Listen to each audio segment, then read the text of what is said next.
warahmatullahi wabarakatuh. Nama saya Nanda Fauzia Sufnil. Saya kelas 12 Tata Boga 2. Di sini saya ingin mengerjakan tugas dari Pak Usman, yaitu menjelaskan isi tentang bab 7 dan 8. Nikah berarti akad yang menghalalkan pergaulan antara laki-laki dan perempuan yang bukan mahramnya, yang menimbulkan hak dan kewajiban masing-masing.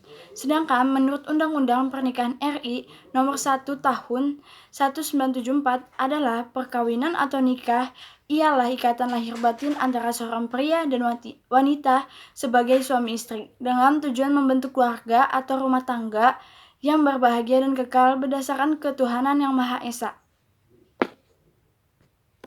Para ahli fikih sependapat bahwa hukum pernikahan tidak sama di antara orang mukallaf, dilihat dari kesiapan ekonomi, fisik, mental, ataupun akhlak. Hukum nikah dapat menjadi wajib, sunnah, mubah, haram, dan makruh. Al-Quran telah menjelaskan tentang orang-orang yang tidak boleh dinikahi. Surat An-Nisa ayat 4:23-24. Wanita yang haram dinikahi disebut juga mahram nikah. Jumhur ulama sebagaimana juga mazhab Syafi'iyah mengemukakan bahwa rukun nikah ada 5, yaitu calon suami, calon istri, wali, 2 orang saksi, dan syighad ijab kabul. Di antara pernikahan yang tidak sah dan dilarang oleh Rasulullah adalah pernikahan mut'ah, pernikahan syigar, pernikahan muhalil, pernikahan orang yang ihram, pernikahan dalam masa iddah, pernikahan tanpa wali, dan pernikahan dengan wanita kafir, selain wanita-wanita ahli kitab menikahi mahram. Pernikahan melahirkan kewajiban atas masing-masing pihak suami dan istri. Kewajiban tersebut meliputi kewajiban timbal balik antara suami istri dan seperti hubungan seksual di antara mereka, kewajiban suami terhadap istri seperti mahar dan nafkah, kewajiban istri terhadap suami seperti taat kepada suami. Sekian dari bab 7-nya, lanjut ke bab 8-nya. Bab 8 yaitu meraih berkah dengan mawaris. Ketentuan-ketentuan tentang warisan adalah yang paling lengkap diuraikan secara rinci dalam Al-Quran, terutama mengenai ketentuan pembagian harta warisan, furudul muqaddarah.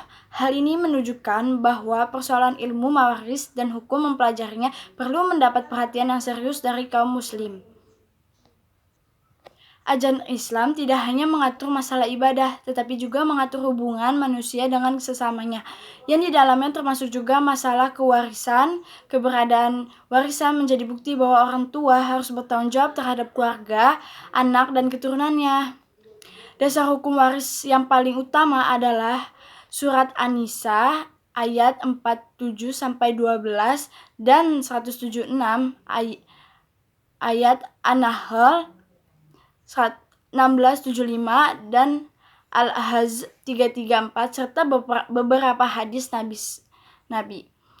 Posisi hukum kewarisan Islam di Indonesia merujuk kepada ketentuan dalam kompilasi hukum Islam KHI dan Impres No. 1 tahun 1991.